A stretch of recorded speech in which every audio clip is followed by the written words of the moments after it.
오늘 그렇다면 우리는 왜 하나님을 사랑해야 되고 이웃을 사랑하는 것은 어떻게 사랑하는 것인지 예수님의 말씀을 묵상하면서 같이 나누려고 합니다. 첫 번째로, 하나님을 사랑하는 것은 가장 큰 계명이고 성경의 핵심이라고 예수님께서 가르쳐 주셨습니다. 마태복음 22장 37절 38절 말씀에 보시면 예수께서 이르시되 내 마음을 다하고 목숨을 다하고 뜻을 다하여 주 너의 하나님을 사랑하라 하셨으니 이것이 크고 첫째 되는 계명이다. 예수님이 대답하셨습니다. 교회를 오래 다니신 분들은 이 말씀이 신명기 6장 5절의 말씀이라는 것도 다 알고 계시겠죠? 다 알고 계시죠? 신명기 6장 5절에 보시면요, 너는 마음을 다하고 뜻을 다하고 힘을 다하여 내 하나님 여호와를 사랑하라. 모세를 통해서 하나님께서 이스라엘 백성들에게 명령하신 것입니다. 그렇다면 어떤 사람들은 이것에 대해서 질문할 수 있겠습니다. 왜 하나님만 사랑해야 됩니까? 왜 하나님을 사랑하는 것이 최고의 계명입니까? 라고 물으신다면 우리가 그것도 대답할 수 있어야 되겠습니다.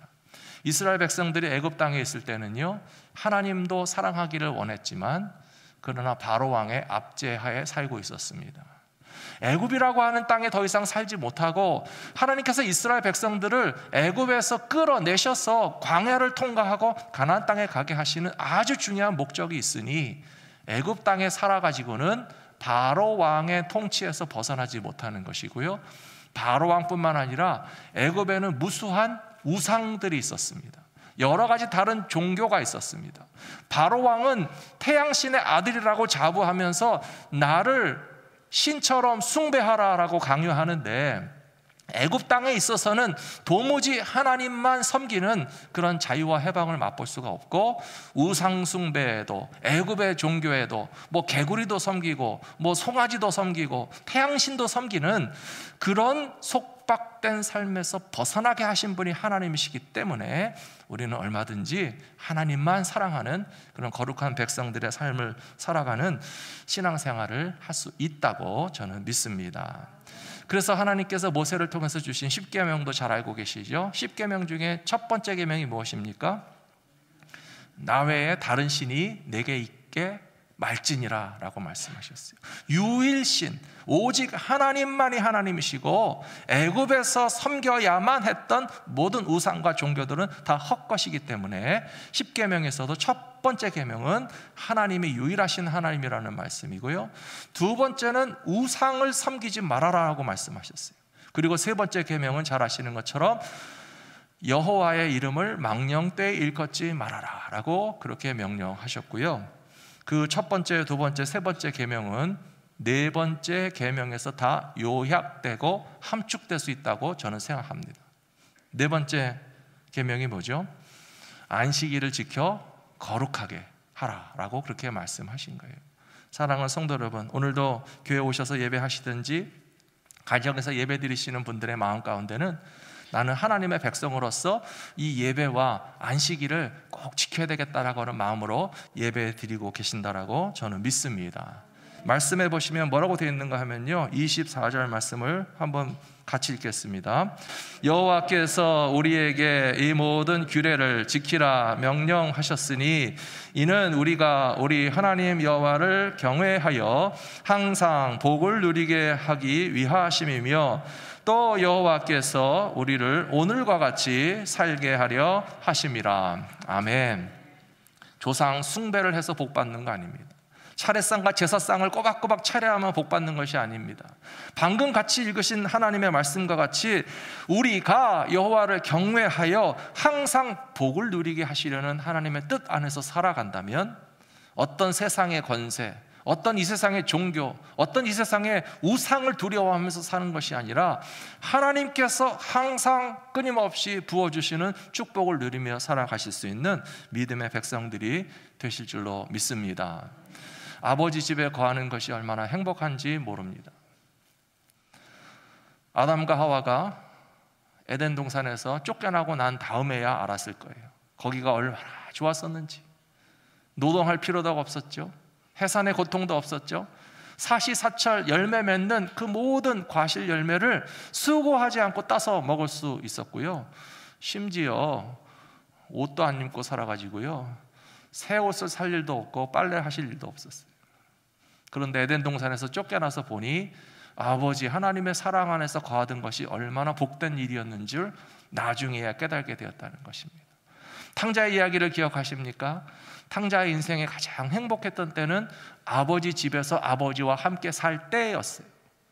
그런데 어리석게도 이 탕자는 아버지의 재산을 미리 땡겨받고 내 마음대로 세상 가서 내 하고 싶은 대로 먹고 마시고 즐기고 놀고 쾌락을 추구하면 그게 더 재미가 좋을 줄 알고 아버지의 집을 박차고 스스로 나갔지만, 그러나 후에야 깨닫게 된 것이 아버지의 집에서 살 때가 얼마나 좋았었는지 이해하게 되었던 것처럼, 사랑하는 성도 여러분, 오직 마음을 다하고 뜻을 다하고 힘을 다하여 주 너의 하나님만 사랑하라 라고 하는 말씀이 강요처럼 느껴지고 억압처럼 느껴지고 의무처럼 느껴지신다면, 아담과 하와가 에덴 동산에 살 때 어떤 강요도 받은 적이 없고 탕자가 아버지 집에 살 때는 얼마나 행복한 줄을 미처 깨닫지 못했지만, 다시 아버지 집에 들어가서 아버지의 사랑 안에 거하게 되는 것이 너무나 행복한 일인 것처럼, 주 너의 하나님을 사랑하라 하신 말씀이 우리에게는 얼마나 기쁘고 즐거운 소식이 되는지 분명히 깨달으실 수 있게 되기를 주의 이름으로 부탁합니다. 두 번째로, 예수님께서는 이웃을 내 몸처럼 사랑하는 것도 첫 번째 계명과 똑같이 큰 계명이라고, 성경의 핵심이라고 말씀해 주시고 있습니다. 오늘 본문 말씀 22장 39절에 보시면, 둘째도 그와 같으니 내 이웃을 내 자신과 같이 사랑하라 하셨으니, 제가 설명 먼저 해드리기 원하는 것은요, 둘째도 그와 같으니 라고 하신 예수님의 표현입니다. 공동 번역에 보니까 둘째 계명도 이에 못지않게 중요하다라고 말씀하고 계세요. 다시 말씀드리면, 이웃을 사랑하는 것과 하나님을 사랑하는 것이 똑같이 중요하다는 거예요. 하나님을 사랑하는 것만 더 중요하고 이웃을 사랑하는 것은 한참 모자라기 때문에 하나면 잘하면 된다라고 하는 뜻이 아니고요, 둘째도 그와 같으니, 이웃을 사랑하라고 하신 하나님의 말씀도 하나님을 사랑하라고 하신 첫 번째 계명과 똑같이 중요하다는 것을 예수님께서 설명해 주시고 있다는 것입니다. 그렇기 때문에 모세의 10계명에도 하나님을 사랑하는 계명이 첫째, 둘째, 셋째, 넷째 나온다면, 사람을 사랑하는 계명은 몇 번째부터 나옵니까? 5계명, 6계명, 7계명, 10계명에 이르기까지 10계명 안에서 하나님 사랑과 이웃 사랑이 다 담겨져 있는 것처럼, 예수님의 말씀 가운데서 하나님 사랑과 이웃 사랑이 똑같이 중요하다고 하신 말씀의 의미를 충분히 이해하실 것입니다. 그렇다면 레위기 19장 17절의 말씀 같이 한번 읽어보실까요? 너는 내 형제를 마음으로 미워하지 말며, 제가 너무 빨리 가나 봅니다. 보여주시기 바랍니다. 레위기 19장 17절 같이 읽겠습니다. 너는 내 형제를 마음으로 미워하지 말며 내 이웃을 반드시 견책하라. 그러면 내가 그에 대하여 죄를 담당하지 아니하리라.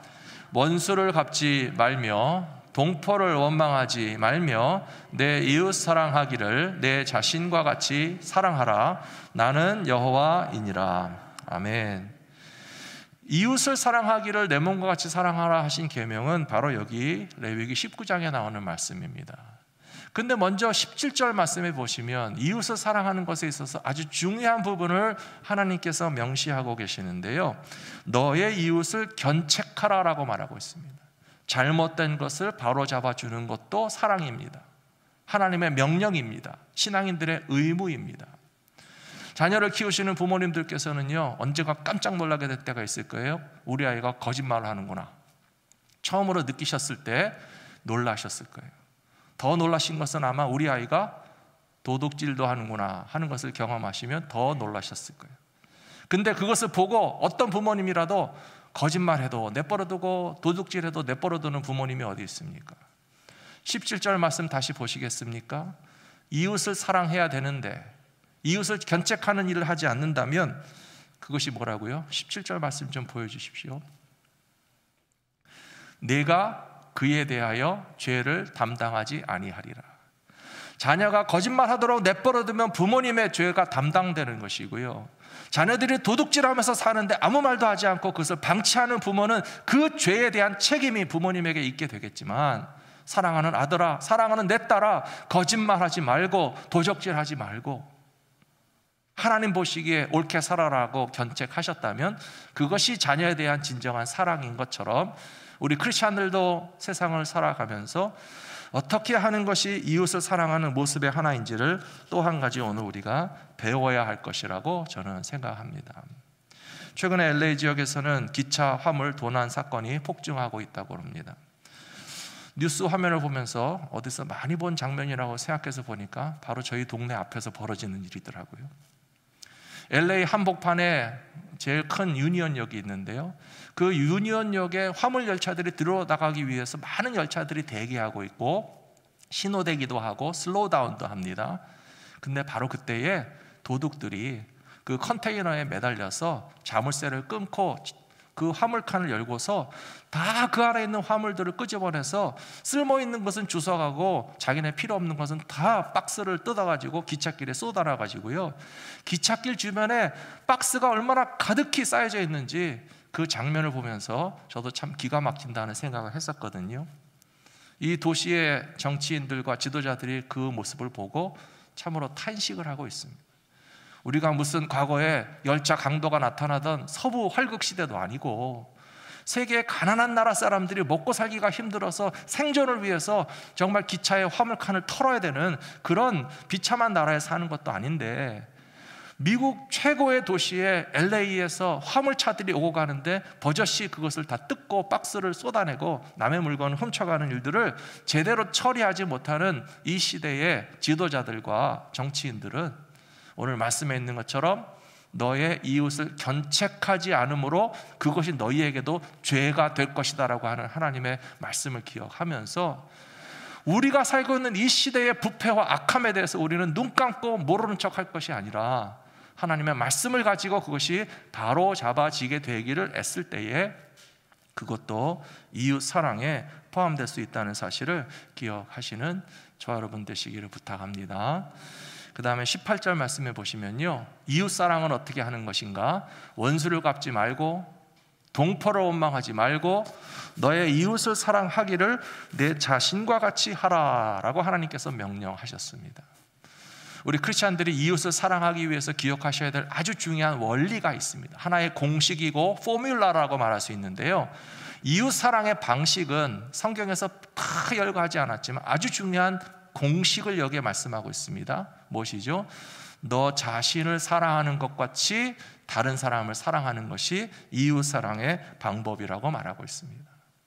혹시 누구에게 원수진 일이 있으십니까? 그 사람이 나한테 원수 보복할까 봐 무서운 마음도 가져보신 적이 있으실 거예요. 근데 성경에서 뭐라고 말씀하고 있냐면요, 원수를 갚지 말아라 라고 명령하고 계세요.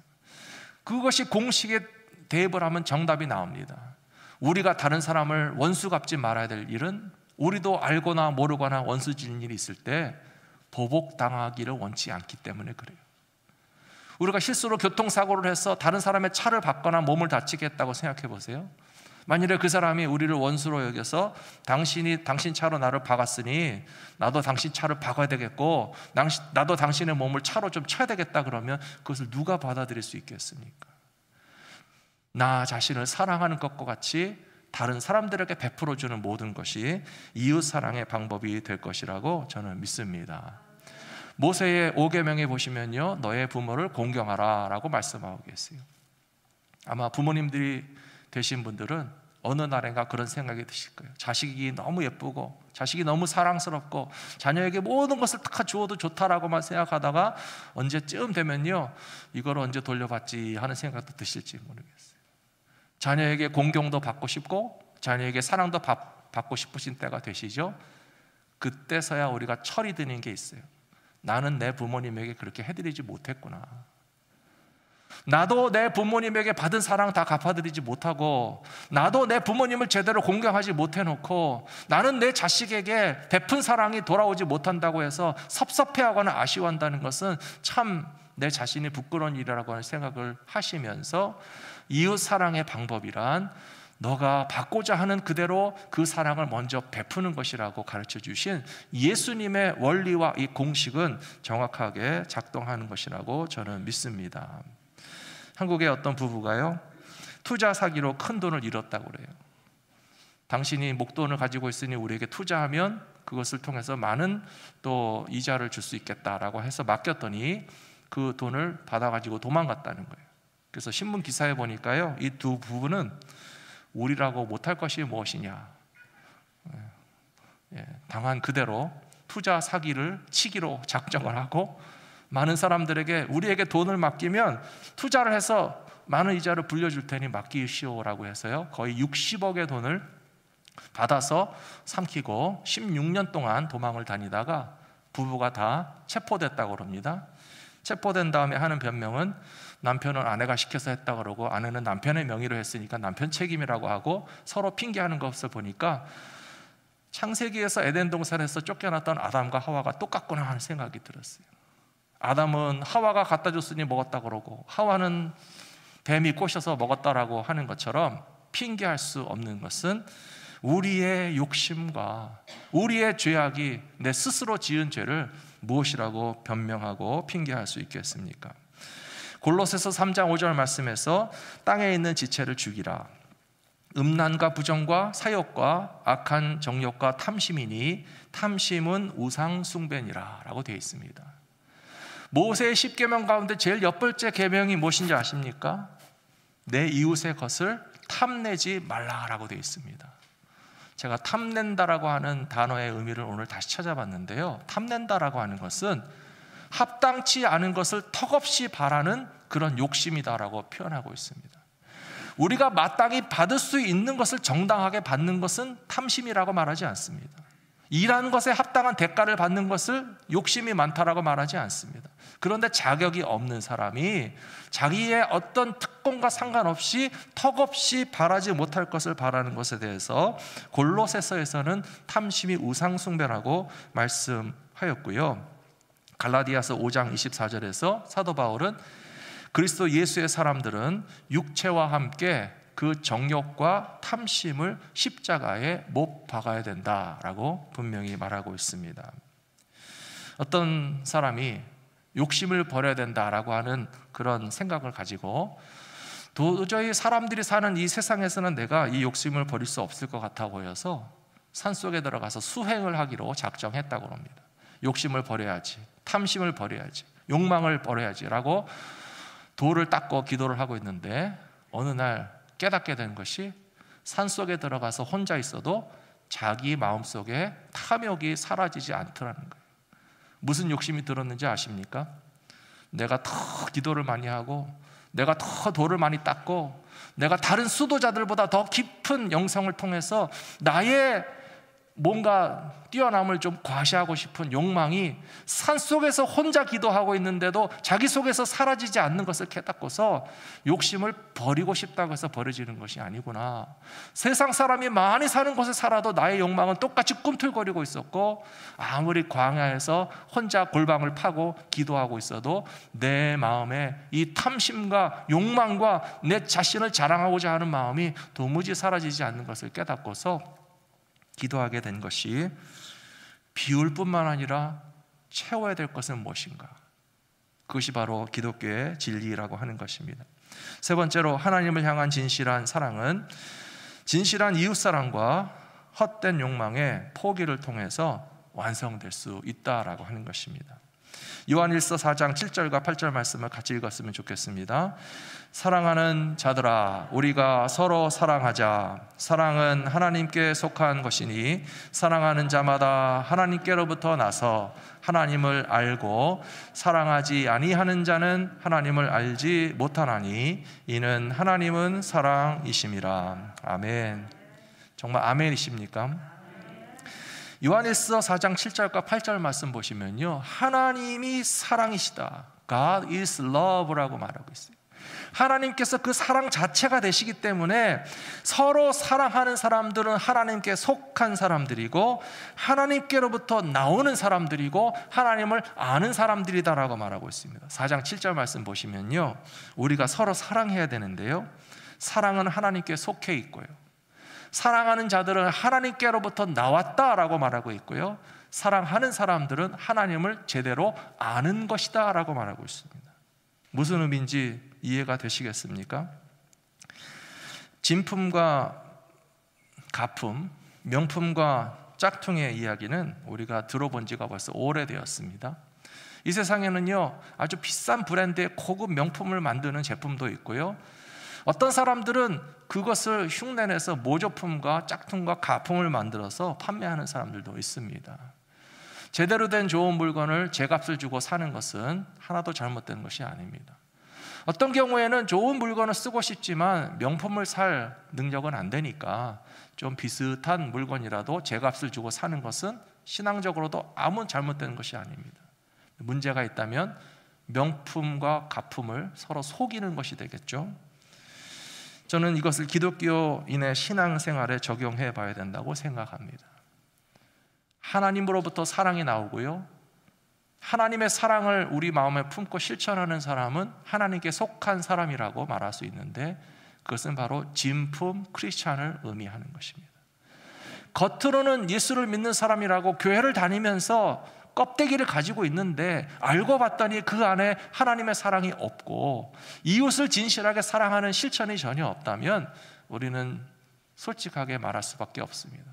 당신의 신앙은 모조품이고 가품이고 짝퉁 신앙이라고 밖에는 말할 수 없을 것입니다. 사랑하는 성도 여러분, 만일에 하나님께서 태양이시라면 뜨거운 태양이 되시는 하나님 가까이 붙어있는 크리스찬들에게 열이 나야 되지 않겠습니까? 그런데 태양인 줄 알고 가까이 갔는데 크리스찬에게 따뜻함이 느껴지지 않는다면 하나님이 가짜가 아니라 그렇게 사랑 없이 신앙생활하는 크리스찬에 대해서 가짜 크리스찬이라고 밖에는 말할 수 없는 것입니다. 만일에 하나님이 얼음이시라고 생각해 보세요. 얼음이신 하나님에게서부터 나와서 하나님과 가까이 있는 크리스찬들은 시원해야 되겠죠. 차가워야 될 것입니다. 근데 예수를 믿는 하나님의 백성들이 뜨겁지도 않고 차지도 않고 모조품이고 가짜의 신앙생활을 한다라고 평가를 받을 수밖에 없는 이유는 바로 사랑이 없기 때문입니다. 사랑을 빼면 다 가짜입니다.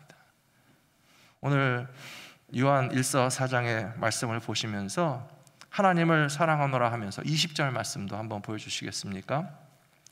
누구든지 하나님을 사랑하노라 하고 그 형제를 미워하면 이는 거짓말하는 자니 보는 바 그 형제를 사랑하지 아니하는 자는 보지 못하는 바 하나님을 사랑할 수 없느니라 하신 말씀을 기억하면서 하나님을 사랑하는 것과 이웃을 사랑하는 것이 온전히 일치될 때에 우리의 믿음은 참된 신앙이라고 인정을 받게 될 것이라고 믿습니다.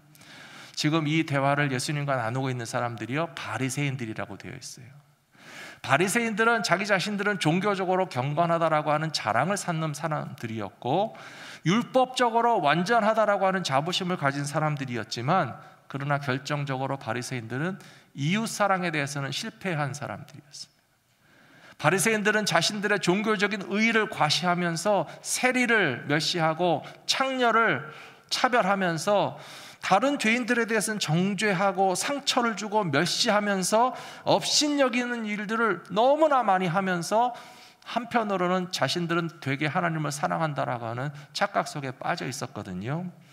근데 예수님께서 아마 이 말씀을 해주시고 싶으셨을 거라고 생각합니다. 다시 20절 말씀 보여주십시오. 누구든지 하나님을 사랑하노라 하고 그 형제를 미워하면 이는 거짓말하는 자니 눈으로 보는 형제를 사랑하지 않으면서 눈으로 보지 못하는 하나님을 사랑한다라고 거짓말하지 말아라 라고 이야기하실 거라고 저는 생각합니다. 사랑하는 성도 여러분, 우리가 가족을 사랑하지 못하고 하나님을 사랑한다라고 말할 수 있겠습니까? 성경은 우리에게 말씀하실 것입니다. 너는 거짓말하는 사람이다. 모조품 신앙이다. 짝퉁 크리스찬이다. 우리가 신앙생활하고 교회 다니면서 우리 교회에 있는 성도들을 다 사랑하지도 못하면서 이웃을 사랑한다거나 하나님을 사랑한다고 큰 소리 칠 수 있겠습니까? 진짜 크리스찬들의 모토와 핵심과 행동 강령이 하나님 사랑이고 이웃 사랑이라고 하는 말을 듣고 교회 안에 사랑이 있는지 찾아왔더니 교회를 어디 가서 눈 씻고 찾아봐도 사랑이 보이지 않는다면 아, 여기 모조품이구나, 가짜구나, 짝퉁이구나, 실망하지 않도록 저와 여러분 모두의 신앙이 진실한 믿음이라고 하는 것을 인정받게 될 수 있는 참된 그리스도인들이 다 되시기를 부탁합니다. 요한일서 2장 15절 말씀 같이 읽도록 하겠습니다. 이 세상이나 세상에 있는 것을 사랑하지 말라. 누구든지 세상을 사랑하면 아버지의 사랑이 그 안에 있지 아니하니. 어떤 분들은 그런 생각하실 거예요. 이 세상을 전혀 사랑하지 않고 살아가는 것이 과연 가능합니까? 그것은 불가능합니다. 우리가 음식을 사랑하지 않고 사는 것이 가능합니까? 굶어 죽게 되겠죠.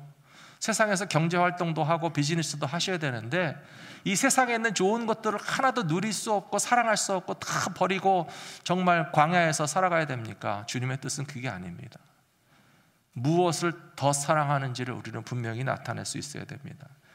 다시 2장 15절 말씀해 보시면 이 세상이나 세상에 있는 것들을 사랑하지 말라. 누구든지 세상을 사랑하면 아버지의 사랑이 그 안에 있지 아니하니. 제가 앞에서 말씀드린 것처럼 아담과 하와가 에덴 동산에서 실패하게 된 것은요, 하나님을 사랑하는 것이 아니라 자기 자신을 사랑하면서 선악과를 먹어서 하나님처럼 되려고 하는 그 어리석음에 넘어간 것입니다. 탕자가 아버지의 집을 떠날 때는요, 무슨 생각을 했겠습니까? 세상 재미가 더 좋다라고 착각했었어요. 일생일대의 최고의 실수입니다. 아버지의 집에 있는 것이 얼마나 좋은 것이었는지 다시 돌아오게 될 때까지는 미처 깨닫지 못했지만 세상에 나가서 실패해보니, 세상에 나가서 버림받아 보니, 세상에 나가서 돼지 먹는 쥐염열매조차 주는 사람이 없어서 내가 굶어 죽겠구나. 내 아버지의 집에서는 종들도 얼마나 대접을 받고 사랑을 받고 사람답게 살아가는데 나는 세상에 나와서 이렇게 되었구나 하는 것을 깨닫게 되었을 때 다시 아버지의 집으로 돌아갈 수 있게 된 비결은 무엇일까요? 아버지께서 나를 사랑하신다라고 하는 믿음입니다. 사랑하는 성도 여러분, 우리가 에덴 동산에 다시 돌아갈 수 있는 아담과 하와가 될 수 있다면 얼마나 행복하겠습니까? 하나님의 나라가 이루어질 때 그것을 허락해 주실 줄로 믿습니다. 우리가 집 나온 탕자와 같이 세상이 더 좋은 줄로 착각하던 시대가 다 있었는데 이제는 아버지의 집으로 다시 돌아가야 되겠다라고 하는 마음을 먹게 될 때에는 나를 사랑하시는 아버지의 사랑의 신실하심을 깨닫고서 우리도 받은 사랑 못지않게 사랑을 행하며 살게 하여 주시옵소서. 기도하실 수 있는 저 여러분들 되시기를 부탁합니다.